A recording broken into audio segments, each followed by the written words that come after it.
have confidence in God, right?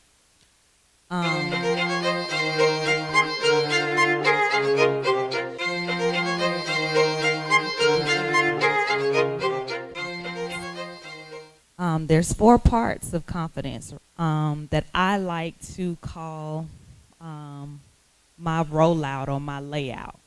And those four parts is a spiritual connection, healing, self-love, and then education, right? So when you're starting to build your confidence, you have to have some level of a sense of who you are, and who God is, right? So when you think about who you are, He made me so that I shall have life abundantly. He made me so that I don't have to worry. All I have to do is go to Him and ask. Ask and I shall find. Seek and I shall find. Ask and it shall be given to you, right? So you want to first live out those things that God says who you are as a person. I don't remember the scripture because I don't have my notes, but in the Bible it says that God made you a wind, W-I-N-D. When you think about wind, you can't see it. All you know is you can feel it and it moves. So if God said that you are a wind, why is it that we believe that our destiny is in man somehow? When God says you are a wind, why is it that we don't believe we can move when God say we can move? Why is it that we don't believe that when God tells us this is going to happen, you're going to be able to do this, why don't we believe that we're just going to show up and it's just going to move the way God said it's going to move? Because you are the wind. Who can stop wind? Man can't stop wind, which means man can't stop you. Nobody can stop the wind but God. So when you have the confidence of moving and doing those things that God has called you to do, don't let man get in your way. Man is going to want to stop you, want to bring you down. He wants to put you in a place of doubt, of fear. But when you know the God that you serve and what He said and who you are, there's no way that man could stop you. There's no way that any circumstance, any situation can stop you. Right? And then we want to go into the character of God. In order for you to have confidence in God, you have to know a little bit about His character. And God's character, He's a deliverer. He's a healer. He's a redeemer. He's going to win the battle every time. And He's a promise keeper. So when you think about having confidence in God, you got to know His character. Because He's going to pull you out of any situation. He's going to pull you through your mess. He's going to make your mess a message. He's going to do all of the things that in our minds we think is so hard to accomplish. But when you know the character of God, that builds the confidence in you, knowing that I serve a God who can do all. I serve a God of impossibilities. So the spiritual connection has to be firm. It has to be the beginning of building your confidence in yourself. You want to build it in God first, and then you want to build it in yourself. And then the next thing is healing. In order for you to become the best you, whatever that was in your past that might have hurt you, whatever that was in your past that you kind of still hold on to, that you still fighting and struggling to let go of, you got to get that. You got to let God be the healer of that thing, because if not, if you don't fix it, it's going to bleed. It's going to bleed on that dream you're trying to accomplish. It's going to bleed on you raising your children. It's going to bleed on your ministry if that's what you want to do. It's going to bleed on everything you put your hands to. And the thing is whatever God is calling you to do, you don't want it to be tainted by what you're hurting from. So you have to give it to God in order for you to heal and become the best version of yourself.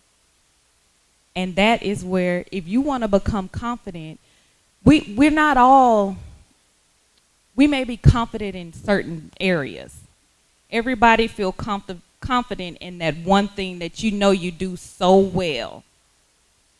But we're talking about the thing that you shy away from, that you be like, no, you go ahead and do that. I'm going to sit right here. That ain't my lane. I'm going to stay in my area. Okay? So it's like you want to be able to challenge yourself to those things that you don't want to do. Because in the things that God is calling you to do, it's so uncomfortable. It's so uncomfortable. But when you have that confidence in God and confidence in yourself, fear can't stop you. You're going to walk on out there and do what you got to do. Fear is not going to be an issue to you, because you know that this is the part where I have to make a decision.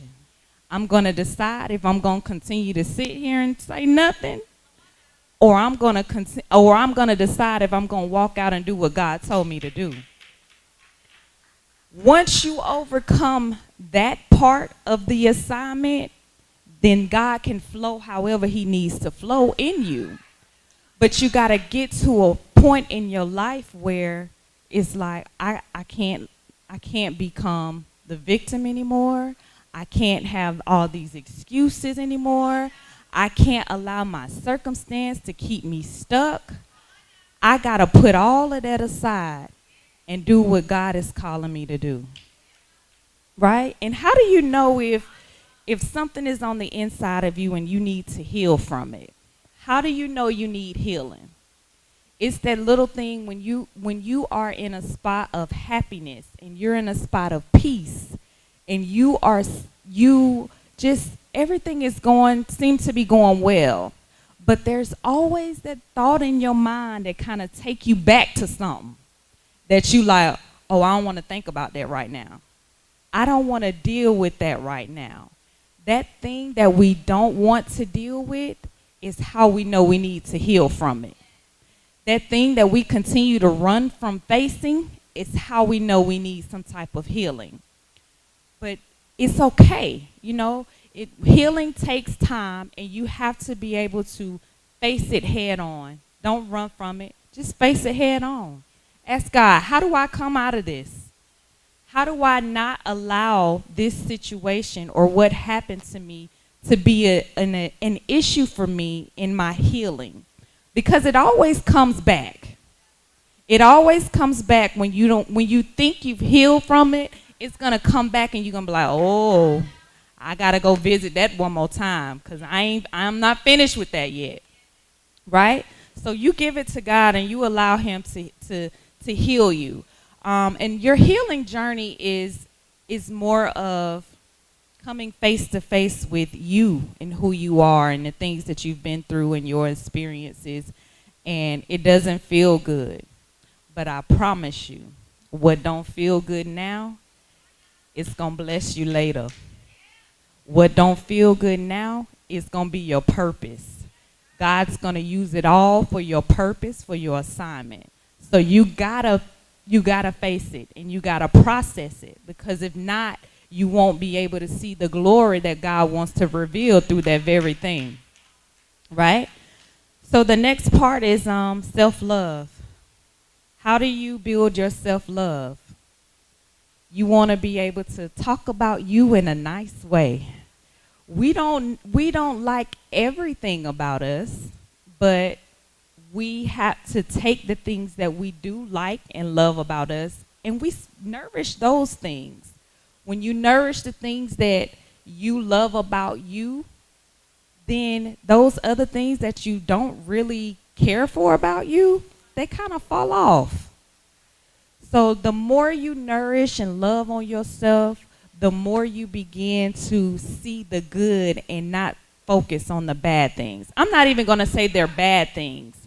They're just flaws that society has showed us that are not what's likable. And that's not true. You know, you have to be able to, if it's something that's on the inside of you or something on the outside of you that you don't like about yourself, fall in love with that. Change it. Do whatever it is that you need to do to change that. And self-love is also saying no. If you know you can't do something, if that's going to make you thin yourself out and taking care of the things that's on your plate, learn how to say no. It's okay to say no. All right? And then another thing about self-love that I wanted to point out is, what is it that you do for you on a daily basis? What is it that you do to take care of you, to make sure your mental is good, to make sure your emotions are intact, to make sure that your cup is overflowing? When your cup is overflowing, then you can pour into everybody else that is around you. You got to go to God to make sure that your cup is overflowing, right? So that's another thing. It's take time for you every single day. I don't care if it's 15, 20 minutes. Take some time for you every single day. And then the last part I want to talk about in building your confidence is education. When we feel like we can control the narrative, we feel our best. How do you control the narrative? You got to be educated on those things that you deal with on a daily basis. Not just business or ministry, just in general having experience so that you can relate to other people. When you have those experiences and that training where you're continually to read, you're continually to research, just things going on around the world, you feel comfortable sitting in a room with other people knowing that whatever they talking about or whatever they discussing, you can discuss it as well. So it makes you feel good about you when you have a broad idea of different topics. And say you have a dream that you are pursuing or a business that you're working on, education is free. I'm not going to say that. Some places it's free. There's a lot of education out there that's free. YouTube, for example. YouTube can teach you anything you want to know. You know what I mean? Go to the library and read a book or anything. So whatever skill or whatever dream that you're holding on to that you want to pursue, if it's not seeming to move in the right direction right now, educate yourself on that. Get that skill in you. Learn that knowledge, because when the time is right, when it's your turn and it's your time, you got to be ready to perform. You got to be ready to do what it is that you are called to do. So knowing the information gets you to a spot where I can do this. And that's what it's about. Having the confidence in yourself, God first and foremost, and then in yourself.